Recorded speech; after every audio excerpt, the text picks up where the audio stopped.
isang pagkakamali. Hindi dapat kapalit ay pasa at trauma.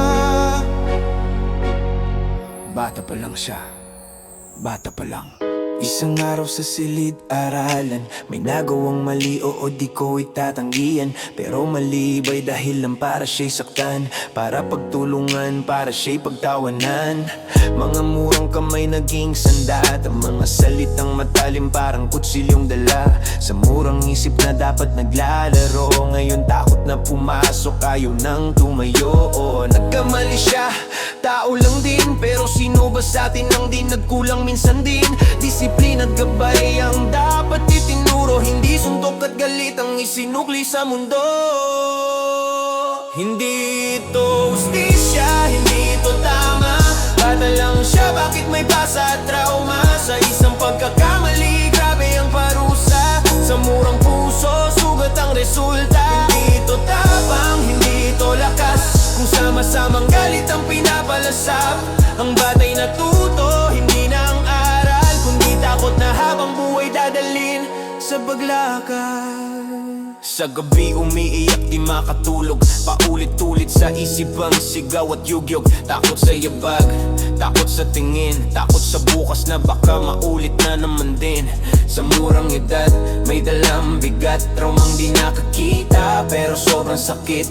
Ngiti sa labas pero wasak sa loob, isang insidenteng buhay ang binago, tinapos ang tiwala sa mundo. Mga magulang nag-aral, ala bakit ganito ang dala niyang problema? Ang paalan dapat ligtas na lugar, hindi lugar ng takot at bangungot gabit araw. Hindi ito hustisya, hindi ito tama.